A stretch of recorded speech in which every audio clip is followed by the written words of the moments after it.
யாரும் எதிர்பாராத திருப்பம். தன் தலையில் தானே மண்ணள்ளி போட்ட ஸ்டாலின். கடைசி நிமிடத்தில் அண்ணாமலை வைத்த ஆப்பு.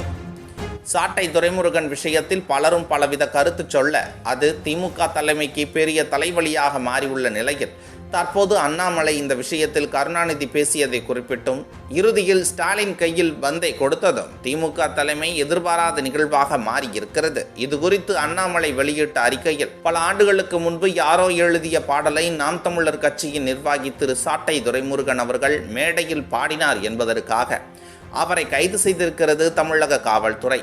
அத்தோடு நில்லாமல் அந்த பாடலில் இடம்பெற்ற வார்த்தைக்காக அவர் மீது வன்கொடுமை தடுப்புச் சட்டத்தின் கீழ் வழக்கு பதிவும் செய்திருக்கிறார்கள்.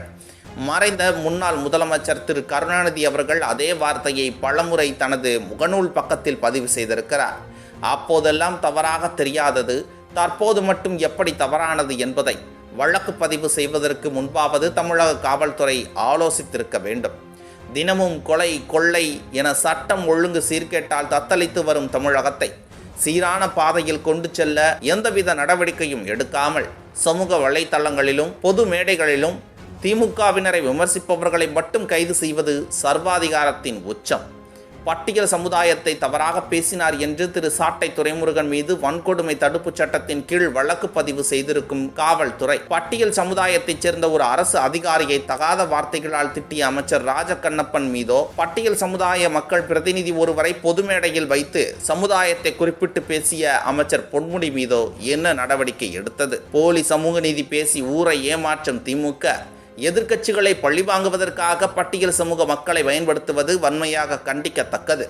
உடனடியாக இதுபோன்ற பழிவாங்கும் நடவடிக்கைகளை திமுக அரசு கைவிட வேண்டும் என்றும் திரு சாட்டை துரைமுருகன் மீது தொடர்ந்துள்ள போலி வழக்கை கைவிட வேண்டும் என்று வலியுறுத்துகிறேன். உண்மையாகவே முதலமைச்சர் திரு ஸ்டாலின் அவர்களுக்கு பட்டியல் சமூக மக்கள் மீது அக்கறை இருந்தால் மூச்சுக்கு 300 முறை நான் கருணாநிதியின் மகன் என்று கூறிக்கொள்ளும் அவர் திரு சாட்டை துரைமுருகன் பேசிய அதே வார்த்தையை பயன்படுத்தி அவரது தந்தை மறைந்த கருணாநிதி சார்பாக மன்னிப்பு கேட்பாரா என கேட்டுள்ளார் அண்ணாமலை.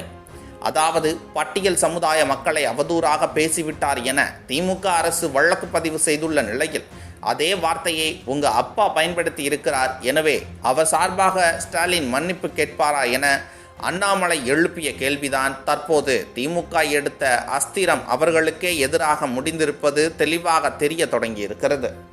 இதுபோன்ற முக்கிய நிகழ்வுகள், அரசியல் தகவல்களை ஆழமாக மாறுபட்ட கோணத்திலும் அறிந்து கொள்ள மறக்காமல் உங்கள் TNS24 டிஜிட்டல் பக்கத்தை பின்பற்றிக் கொள்ளவும்.